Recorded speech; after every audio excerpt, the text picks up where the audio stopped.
Hey everyone! Today, I'll show you how to check your Steam login activity to keep your account secure. Let's dive right in. Launch the Steam app or visit the Steam website. In the top left corner, click on Help in the menu bar. From the drop-down menu, select Steam Support. On the Steam Support page, click My Account. Then, choose Data related to your Steam account from the options provided.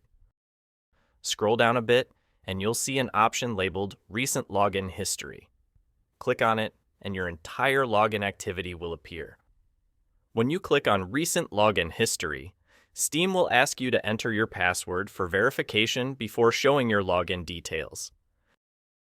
Carefully check the list of logins, including the date, time, and location, to ensure there's nothing suspicious.